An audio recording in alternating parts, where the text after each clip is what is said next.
Hi, everybody. This is Dr. David P. Perrodin, and welcome to the Week 5 Fireside Chat for Educational Leadership 655, Pupil Services and Nondiscrimination with Viterbo University in La Crosse, Wisconsin. This week begins on Monday, February 18th, and concludes on Sunday, February 22nd, 2026. So we have a lot to go over in this Fireside Chat. A recap: your SWOT assignment has been graded and returned. You will find it in the same place where you uploaded it.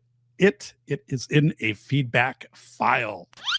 Terrific discussions about the TORUS in the School of Airs. There are two interpretations. One, authentic experiences for all students, such as the metaverse. What's the advantage to that or disadvantage?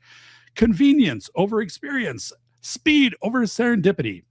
Second, recognizing when you are at the edge of your familiar zone.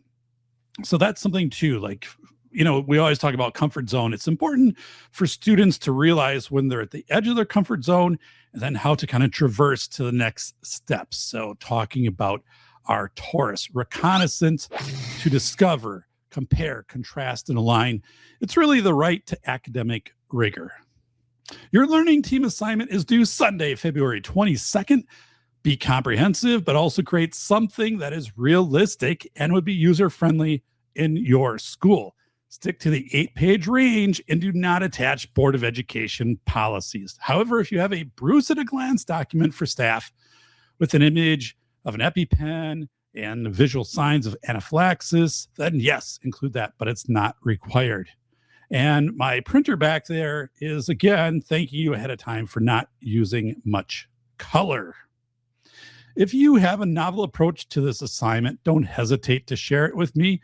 One time, a group also put together a short PowerPoint that they would use to educate staff about Bruce, for example, and also educate them about some of the resources, including some of the allergy books that were available in the library. Again, just an idea. Contemporary issues, Naloxone in schools bill. So Wisconsin has enacted legislation related to the availability and administration of opioid antagonists, such as naloxone, in schools. In 2017, Wisconsin Act 29 had the authorization for administration.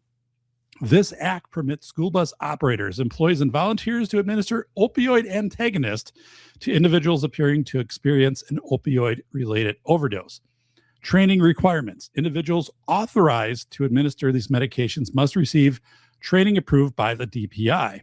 Liability protection: the act provides civil immunity to those who administer opioid antagonists in good faith during emergencies, protecting them from legal repercussions unless their actions constitute gross negligence or willful misconduct.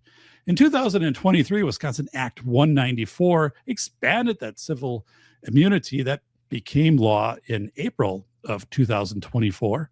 The legislation extended civil immunity to schools, designated personnel, and medical professionals who provide or administer opioid antagonists in school settings. So there are some questions, though, that come up with this. What if a student administers it, right? What if a high school student identifies that another student or a staff member or adult has possibly had an overdose of an opioid, goes to the emergency cabinet where the AED and first aid kit is, grabs the Narcan and administers it? Does that immunity extend to that student? Are you training high school students on how to use that? How is that any different than a student possibly using an AED device? What if a child discovers opioids on the playground and passes out? What is the staff response to that? So again, is it just staff who have been trained? Is it any staff member who's able to get to the naloxone? So these are questions of training, of staff induction, and also who has the right or who has the discretion and who believes they have the discretion to administer the opioid antagonists. Parental consent. The Act specifies that civil immunity applies regardless of whether authorization was given by the pupil's parent or guardian or by the pupil's physician, advanced practice, nurse prescriber, or physician assistant. Guidance from the DPI, stocking opioid antagonist. While not mandated, Schools are encouraged to stock opioid antagonists to respond effectively to potential overdoses on school property. So questions, as a pupil services director, how is this funded? Is the county paying for part of this? Is this solely the school district? Is this a volunteer organization like the Lions Club or the JCs donating Narcan to the schools? Again, how about the liability? Someone seeks out the school Narcan. So it's in a certain vending machine or it's outside in an area next to a baseball field and in a vending area.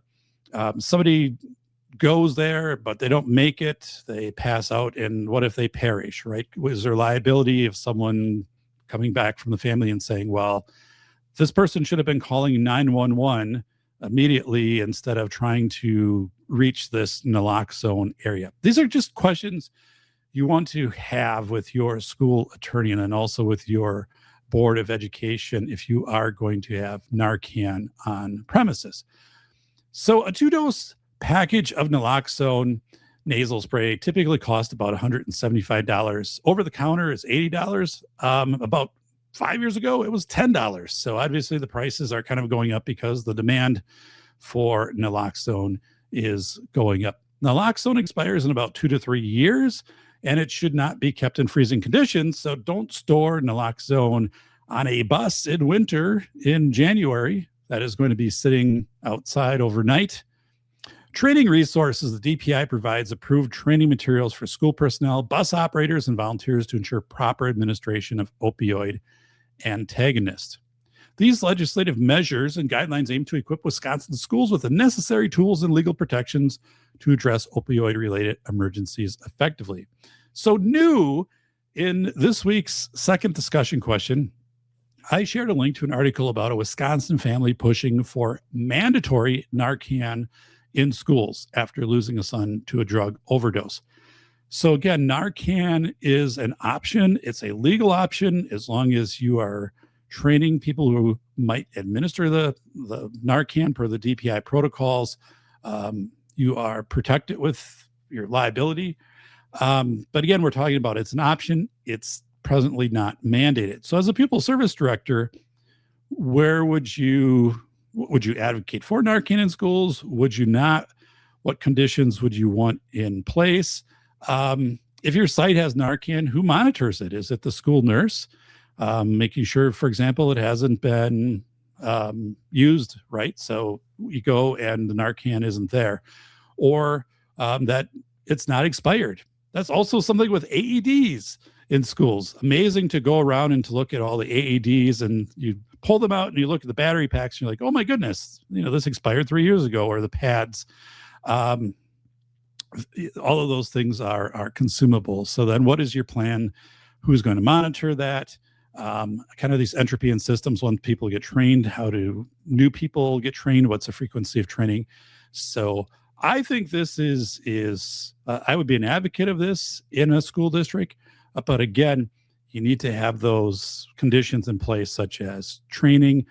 You need to be able to answer the question, again, what if a high school junior finds somebody, and maybe it's after a basketball practice and there aren't a lot of people around.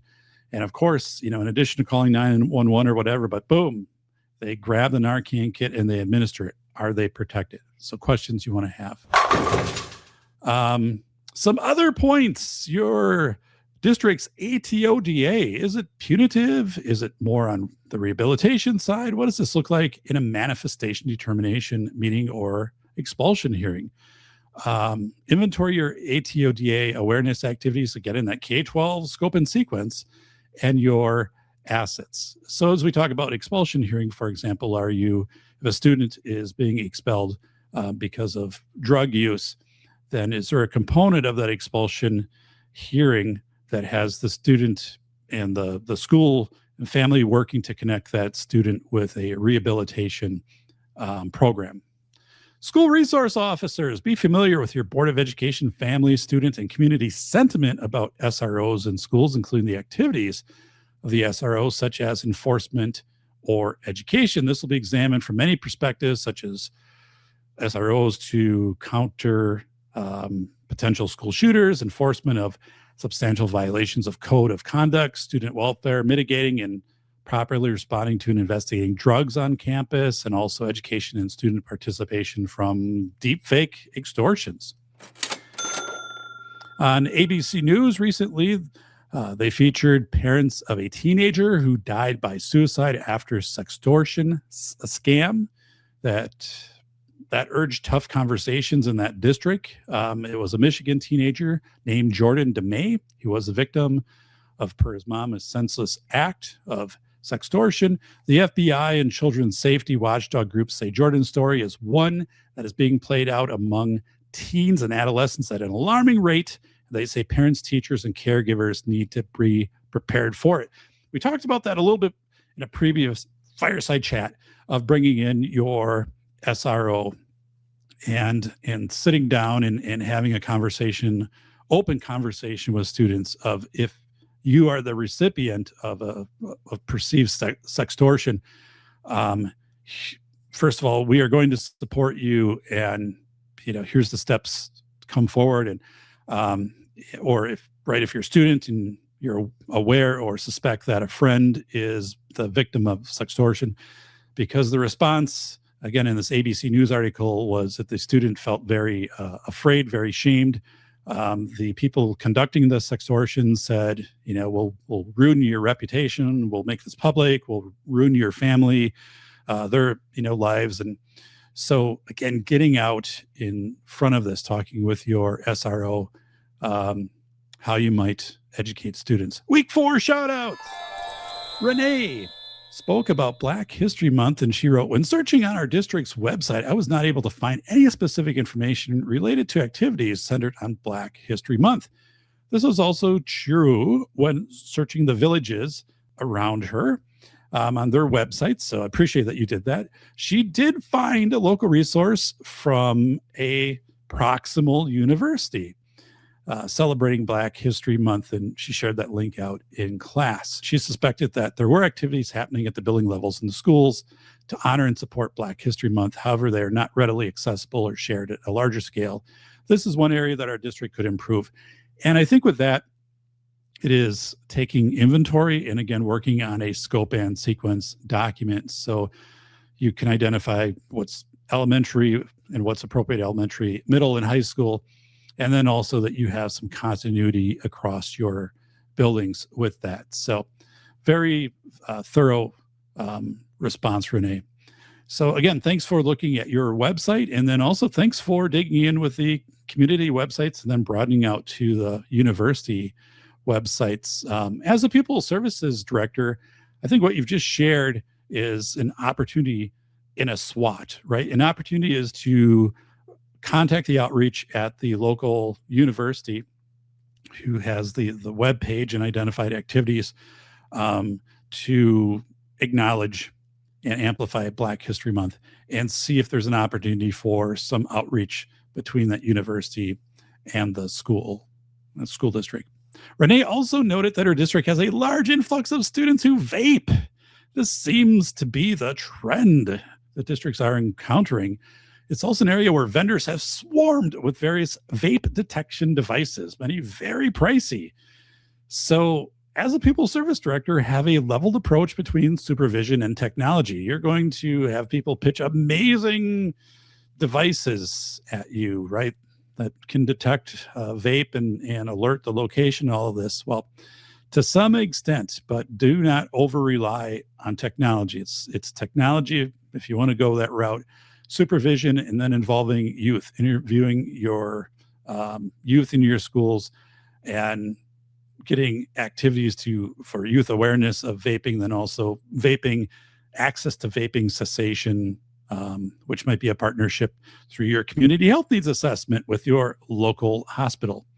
Ironically, so this is some data that I've been finding, youth alcohol consumption has fallen sharply during the past decade, not only in high schools, but also at the college level. And that signals a generational trend away from alcohol. So it seems like we are trading one vice, which is alcohol, for another, which is vaping. Arlie wrote about the Bagel. She said virtual environments can remove social barriers and allow students to access instruction without peer stressors. That can be a gift for students on a spectrum or those with social anxiety. But if students are completely removed from in-person experiences, they miss opportunities to apply and generalize skills. There has to be a balance. If a family chooses virtual school, it becomes even more important that students stay connected to in-person environments, whether through extracurricular activities, clubs, church, sports, or employment. These real settings are where coping skills and social awareness are tested and strengthened. So I appreciate that, Arlie. And again, you have a very unique perspective working in an all virtual setting for how this interfaces. So I appreciate that. A friend of mine, Jim, has both of his children enrolled in a virtual school, and he is a strong advocate for that model in the state of Pennsylvania, where he resides. We've talked about this often, and he mentioned that his community's Parks and Rec department was very helpful in connecting his children with clubs, sports, social gatherings, and even trips sponsored by Park and Rec. And a lot of that was with similar aged or even same aged peers. That kind of community connection seems to make a meaningful difference. I wouldn't have thought about Park and Rec had I not had that conversation with Jim. So, and I posed a question to you, and that question was, when students enroll in a virtual setting, and this can apply to a number of schools that offer virtual options, is there then a specific component that the school educates parents on about opportunities to have students engage in authentic real-world experiences, which you've noted, which I've noted, right? The Parks and Rec. Sarah, talking also about authentic experiences. Sarah wrote, the example of creating a mock storefront in a classroom illustrates the limitations of artificial learning environments. While simulations can serve as a starting point, they fall short if students never transition to the actual experience.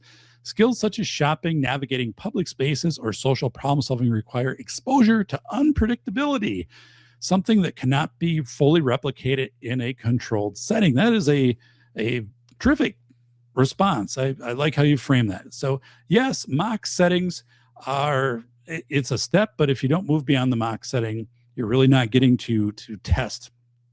And what happens if you're waiting for a bus and the bus doesn't arrive on time, right? These real life scenarios. But looking at the storefront, that can be helpful. It builds confidence. You can practice routines in a structured, low stress setting. However, these environments cannot replicate, again, the unpredictability of real life, such as noise, crowds, unexpected interactions, or changes in routine. A student may perform well in a simulation, but struggle when even small variables change in the community. So I remember visiting a special education classroom where students practice buying items using plastic coins, including also Monopoly style money. And I understand the concern of not having authentic money, but to purchase a bag of plastic pennies for $5 when $5 would have provided us 500 authentic pennies, it didn't seem like that made a lot of sense. So I think to keep things as authentic as possible. I also had a little story I shared of a vending machine in one school where a staff member had access to the vending machine. Students would identify some things that they wanted. They would come in, they'd have the appropriate amount of change, and they'd be able to activate the code B7, and it would drop down the small bag of Doritos.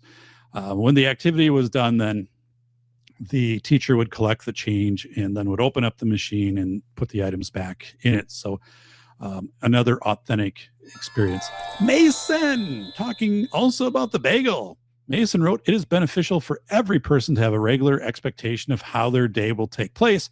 We have to consider assuring that each person has the tools and capacity to handle the next step when it does not fit into a small bagel, but expanding the bagel to allow for those things to take place without extensively disrupting an expectation when things go wrong by establishing points where a student can come back to and resume their regular processing.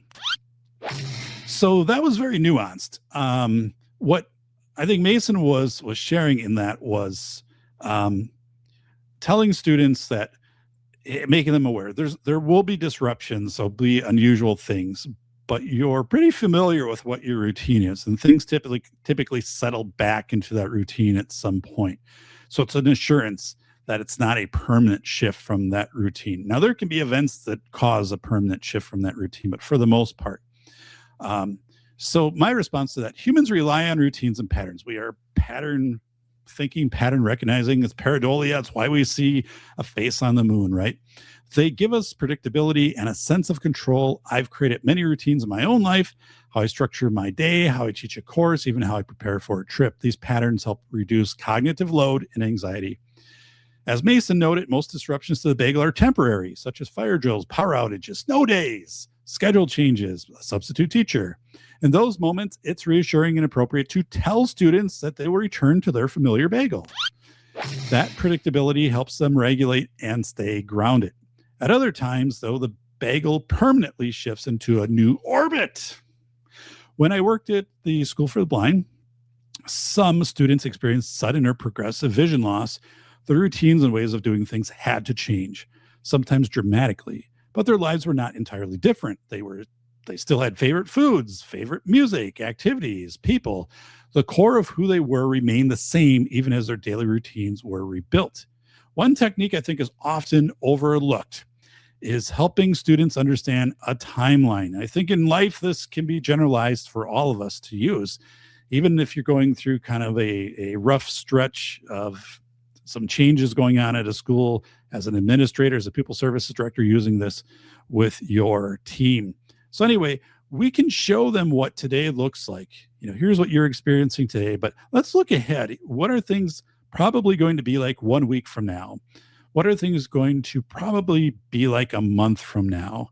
So largely in a month, things will probably regress back to that mean, back to kind of the bagel, the typical orbit. Many students get, kind of caught in a whirlpool when things aren't going right. And that present moment feels like an eternity. And they don't see that the disruption is temporary and that, they're going to keep kind of floating down that river and return back into their bagel, into their orbit. But again, I think there's much value as a leader in, especially with individuals, we're talking about students, and also with your staff. Let's say that you're adopting a new schedule, so it provides for common planning time. And the first, week, it's going to be bumpy and people might be frazzled with it. But you say, what's it going to be like a month from now? You're going to know the routine of the schedule. What's it going to be like when we get to the next semester? Well, you've already had a semester. The students will be familiar with it. Things will start to fall into place. So that shift in your bagel, you'll get used to. And it's an informed shift to make things better, because now we have common planning time and we can do some purposeful things that we weren't able to do under the previous schedule. Looking ahead to week 5 in MOODLE. Child trafficking, English language learners, migrants, and homeless students. Child grooming is increasing and outpacing staff professional development. Human trafficking has been reported in all 72 counties in Wisconsin last year. English language learners, identify your resources and connect with districts that have been through changing populations. Obvious things such as language accessible websites and documents. Again, some of this is contacting districts who have experienced this. For example, Milwaukee, if you have an increase in your Hmong population, maybe it is contacting WASA. Presidential administrations will convey their positions on migrants, review Lodi's policy for ICE agents, and coalesce guidance you might give to your Board of Education on staff protocol and discretion if ICE agents were on campus. We talked about this a little bit in the previous Fireside Chat. Homeless students have become still kind of lost during remote learning. We have a lot of students who are not accounted for in the state of Wisconsin, and this is not being talked about. What professional development is provided to staff? And your CESA is a solid resource for ensuring your district is meeting its obligations under the 1987 McKinney-Vento Homeless Assistance act. So as a Pupil Service Director, consider your CESA, again, as a partner in helping you to understand your not only obligations, but then the resources available to you to ensure that you're meeting the needs of homeless students. Transportation is something sometimes can be confusing, and this is also a cost that is difficult to budget for, so work with your business manager. The Prioritization Matrix, it's one of those quick tools. It's kind of like the SWOT to help prioritize areas that are generally subjective. I use this a lot in my career, so the example I provided this week might be helpful for you. It's easy to find a number of those then on the internet and kind of figure out how you might use that maybe for allocating supervision to different areas at different times. So when conducting your 5-year Pupil Services Non-Discrimination Report as required by the DPI, you have much allowance in how to craft that report, balance it with numbers and interviews. A lot of people go heavy with the numbers, right? Here's the number of students who graduated. Here it is by students with disabilities and ethnicity and class rank and all that. But they don't put in interviews. So the qualitative part of actually interviewing students, and I think that's very important, and it brings a richness to the context. YRBS, again, it is numbers. YRBS is one thing, but to have interviews with students and to kind of put the two together gives a much greater mosaic. For example, asking students in a focus group about their perception of bullying, harassment, about potential drugs on campus, things like that. Esports and trap shooting. These are the two fastest growing extracurricular activities in Wisconsin schools. Yes, esports and trap shooting. So look at the information that I've posted about that. Some interesting things too. So one of the top players recently for esports was a paraplegic and used a mouth operated game controller. So esports eliminate travel. They have a low or no barrier of a sports fee. So it's another opportunity for students to be involved in extracurricular, whether it's male or female. So cross-reference everything to school connectedness on the CDC website, ways to get students more connected with their school. Preserve flexibility in the schedule of the social worker. We talk about that also. So sometimes you see where the social worker is at this school this day, the next school, and then split between two schools, and then here and whatever.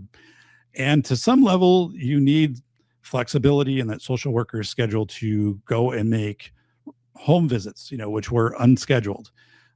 So at a site-based management, sometimes administrators might feel they're not getting as much of the social worker as they should if they think there's a certain allocation across billings, but really that social worker sometimes needs to also be in the role of, let's say, like a firefighter. So responding to where, quote unquote, the fires would be. And maybe it is going to be more in a different building at one time, but then it's going to shift. So special education has become the service basin for students who might more appropriately be served by English language learner programs, but none exist in the district. We talked about that.